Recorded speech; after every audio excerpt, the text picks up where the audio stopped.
Hello दोस्तों, नमस्कार। स्वागत है आप सभी का एजुकेशन मंत्रा में। दोस्तों, इस वीडियो में हम बात करने वाले हैं कुछ इंपॉर्टेंट अपडेट्स जो आज के समाचार पत्रों में छाई हुई हैं। तो चलिए दोस्तों, वीडियो को शुरू करते हैं। दोस्तों, देखा जाए तो शिक्षक भर्ती प्रक्रिया में बड़ा बदलाव हुआ है और इन सभी बदलावों को आप सभी को जानना आवश्यक है और इन्हीं बदलावों के तहत आप लोग अपनी शिक्षक भर्ती प्रतियोगी परीक्षाओं की तैयारियां भी करिए।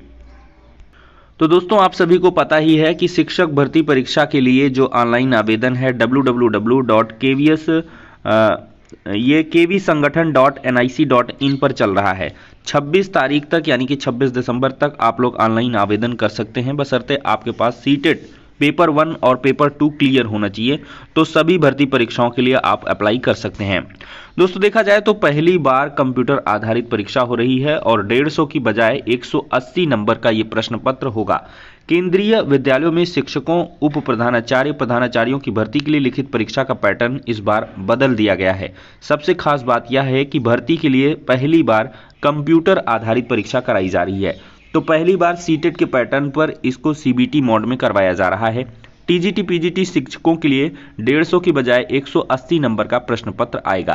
केंद्रीय विद्यालय संगठन की ओर से शिक्षक भर्ती परीक्षा में पहली बार लीडरशिप पर आधारित प्रश्न भी पूछी जाएंगी। पहली बार देखा जाए, पिछली बार 2018 में टीजीटी के लिए हुई परीक्षा में एक एक अंक के 150 प्रश्न पूछे गए थे। इस बार टीजीटी पीजीटी दोनों को एक ही प्रारूप में रखा गया है। इस बार सामान्य अंग्रेजी व सामान्य हिंदी के 10-10 प्रश्न, general knowledge and current affairs के 10, रीजनिंग के 5, कंप्यूटर लिटरेसी के 5 क्वेश्चन रहेंगे। पेडागोजी को विस्तार देते हुए perspective of education and leadership को भी शामिल किया गया है। इस पर आधारित 40 प्रश्न पूछे जाएंगे। इसके अलावा विषय का महत्व बढ़ाते हुए 100 नंबर के प्रश्न पूछे जाएंगे। 60 नंबर के साक्षात्कार में 30 नंबर का अध्यापन प्रदर्शन और 30 नंबर का साक्षात्कार होगा। प्राचार्य उप प्राचार्य की भर्ती को पहले 150 नंबर का एक प्रश्न पत्र होता था। इस बार 150 अंकों के 2 प्रश्न पत्र होंगे और इसी प्रकार का बदलाव आपको पीआरटी में भी देखने के लिए मिला है। 180 नंबर के क्वेश्चन पूछे जाएंगे। इस प्रकार के पैटर्न पर आपको दोस्तों तैयारी करनी है। आज के डेट में दोस्तों देखा जाए तो एक बहुत ही विशालकाय और महत्वपूर्ण ट्विटर अभियान है, डिक्लेयर यूपी लेखपाल रिजल्ट। ये आप लोग पूरा जो है हैशटैग के साथ पढ़ लें कि क्या हमको ट्विटर पर ट्रेंड कराना है। हैशटैग है डिक्लेयर और अंडरस्कोर है यूपी, फिर अंडरस्कोर है लेखपाल, फिर अंडरस्कोर है रिजल्ट। तो 13 दिसंबर 2022 प्रातः 10 बजे सभी अभ्यर्थी सहयोग करेंगे जिससे कि लेखपाल भर्ती का जो रिजल्ट है वो जल्द से जल्द जारी हो। लेकिन जो उम्मीदें हैं लेखपाल भर्ती के रिजल्ट की, वो जनवरी लास्ट तक या फरवरी महीने में जा रही हैं। दोस्तों, देखा जाए तो यूपीपीटी 2022 की जो ऑफिशियल उत्तर कुंजी है वो आयोग की वेबसाइट पर जारी कर दी गई है और साथ ही साथ 22 दिसंबर तक आप लोग ऑनलाइन आपत्ति भी दर्ज कर सकते हैं और ऑनलाइन आपत्ति के लिए आपको एक क्वेश्चन के लिए 100 रुपये पे करना होगा। तो मतलब कि इस बार जो है आपको ऑनलाइन आपत्ति दर्ज करनी है तो 100 रुपये देना है और आपकी आपत्ति अगर सही पाई जाएगी तो ये पैसा रिफंड भी हो जाएगा। ये दोस्तों ऑफिशियल नोटिस आज आता है। आवश्यक सूचना 12 दिसंबर की आप लोग देख सकते हैं और यहाँ पर आप लोग जो है ये लिंक दिया गया है, जा करके आप लोग आपत्ति दर्ज कर सकते हैं, प्रक्रिया वगैरह सब कुछ। ये देखिए, ऑब्जेक्शन फी ऑफ ₹100 पर objection submitted will have to be paid by the candidates online for successful submission of objection by clicking on the option provided in the view objection summary. हालांकि रिफंड के बारे में व्यवस्था नहीं बताई गई है, लेकिन रिफंड होना चाहिए। खैर 100 रुपये है, परमिसिबल है। उपयुक्त लिंक के माध्यम से आप ऑनलाइन आपत्ति दर्ज कर सकते हैं। अन्य किसी माध्यम से यथा डाक प्रत्यावेदन द्वारा उत्तर कुंजी के संबंध में दी गई आपत्ति स्वीकार नहीं की जाएगी और ये जो आपत्तियां हैं सिर्फ 22 दिसंबर तक ही वैलिड रहेंगी। 22 दिसंबर के पहले अगर 22 दिसंबर की रात के पहले आप आपत्ति कर लेते हैं तो आपका वैलिडेट किया जाएगा, अन्यथा कोई मतलब नहीं है। दोस्तों, देखा जाए तो स्नातक ऑनर्स नए सत्र से अब 4 साल का हो गया है। 4 क्रेडिट न्यूनतम हर साल प्राप्त करना अनिवार्य है। दोस्तों, देखा जाए तो स्नातक ऑनर्स डिग्री 3 की जगह अब 4 साल पढ़ाई के बाद मिलेगी। विश्वविद्यालय अनुदान आयोग यानी कि यूजीसी ने सोमवार को इसका ऐलान कर दिया है। एनईपी के अनुसार 4 वर्षीय स्नातक प्रोग्राम के लिए पाठ्यक्रम और क्रेडिट फ्रेमवर्क तैयार किया गया है। नई व्यवस्था से छात्रों को विदेशी संस्थानों में दाखिले और बाहर जाकर रोजगार के लिए ज़्यादा सुविधा होगा।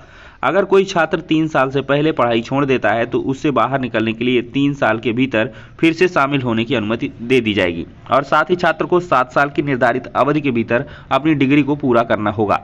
तो दोस्तों इसके फायदे क्या हैं कि पहले साल की पढ़ाई से सर्टिफिकेट, दूसरे में डिप्लोमा, तीसरे में डिग्री, चौथे में ऑनर्स डिग्री और रिसर्च डिग्री मिलेगी। 7 साल के भीतर एंट्री एग्जिट की सुविधा मिलेगी। 4 वर्षीय यूजी डिग्री प्रोग्राम वाले छात्र सीधे पीएचडी के लिए पात्र माने जाएंगे। दोस्तों अगर कोई छात्रवृत्ति आवेदन से वंचित रह गया है तो उसके लिए एक और मौका मिल गया है। आवेदन तिथि बढ़ाकर 26 दिसंबर कर दी गई है। छात्रवृत्ति पोर्टल को फिर से खोल दिया गया है। दोस्तों देखा जाए कक्षा 10 से ऊपर की कक्षाओं और पाठ्यक्रमों में अध्ययनरत SC ST OBC अल्पसंख्यक और सामान्य वर्ग के गरीब जरूरतमंद छात्र छात्राओं को छात्रवृत्ति व फीस भरपाई के लिए आवेदन करने का एक और मौका मिल रहा है। संस्थानों और छात्र छात्राओं द्वारा छात्रवृत्ति पोर्टल पुनः खोलने की मांग के मद्देनजर समाज कल्याण विभाग द्वारा संशोधित समय सारणी जारी करते हुए छात्रवृत्ति पोर्टल को खोल दिया गया है। जारी समय सारणी के अनुसार छात्र छात्राओं को ऑनलाइन आवेदन के लिए अंतिम अवसर प्रदान करते हुए आवेदन तिथि पुनः बढ़ाकर 26 दिसंबर कर दी गई है। अग्रसारण के बाद NIC द्वारा स्क्रूटनी कर शुद्ध और संदेहास्पद डाटा जिला समाज कल्याण अधिकारी के लॉगिन पर उपलब्ध कराया जाएगा। दोस्तों देखा जाए तो निकाय चुनाव से जुड़कर बड़ी अपडेट है। आरक्षण अधिसूचना पर रोक लगा दी गई है और हाईकोर्ट की लखनऊ बेंच ने प्रदेश के नगर निकाय चुनाव में आरक्षण की अधिसूचना पर मंगलवार तक के लिए रोक लगा दी है।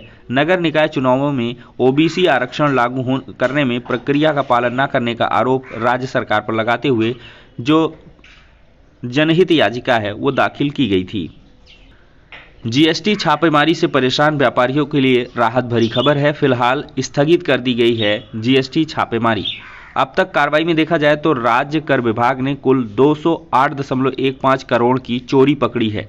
600 से अधिक व्यापारियों के यहां 11.87 करोड़ रुपए की कर चोरी से संबंधित दस्तावेज जब्त किए गए हैं और अभियान में सैकड़ों व्यापारियों से 17.53 करोड़ रुपए का जुर्माना भी वसूला गया है। तो राज्य कर विभाग ने व्यापारियों के भारी विरोध और राजनीतिक दलों के हस्तक्षेप के बाद GST चोरी के खिलाफ छापे की कार्रवाई को स्थगित कर दिया है। मौखिक निर्देश पर इस अभियान को स्थगित किया गया है। विभाग के एक अधिकारी के मुताबिक अभियान कुछ दिनों के लिए रोका गया है। विभाग का काम चोरी रोकना है। छापेमारी के दौरान किसी भी व्यापारी को उत्पीड़न नहीं किया गया। जब तक अभियान रुका रहेगा तब तक भरे गए रिटर्न और ITC के डेटा का मिलान किया जाएगा। और दोस्तों यहाँ पर बांग्लादेश और भारत के खिलाफ जो टेस्ट श्रृंखला है 2 मैचों की, उसके लिए तैयारियां शुरू हो चुकी हैं और ट्रॉफी का अनावरण हो चुका है और इसमें जो है भारतीयों ने उच्च कोटि के प्रदर्शन के लिए प्रतिबद्धता जताई है। दोस्तों वीडियो एग्जाम 2015 में छात्रों को एक बड़ी हार का सामना करना पड़ा है। छात्र वेटिंग लिस्ट जारी करने के लिए हाईकोर्ट से इलाहाबाद से लेकर के सुप्रीम कोर्ट तक संघर्ष किए, लेकिन हर जगह सरकार की जीत हुई है और छात्र हारे हैं। फाइनली सुप्रीम कोर्ट ने ऑर्डर सुना दिया है और वेटिंग लिस्ट जारी नहीं होगी, यानी कि छात्रों को एक जोरदार झटका सुप्रीम कोर्ट से लगा है। और आप देख सकते हैं कि लगभग 6 से 7 साल का जो समय है वो भी छात्रों का खराब हुआ, पैसे भी गए, लेकिन न्याय नहीं मिल पाया और छात्रों को निराश होना पड़ा है। दोस्तों यहाँ पर अब देखा जाए तो सारी इंपॉर्टेंट अपडेट्स हो चुकी हैं। अगर वीडियो पसंद आया हो तो लाइक एंड शेयर करें। नेक्स्ट वीडियो में मिलते हैं।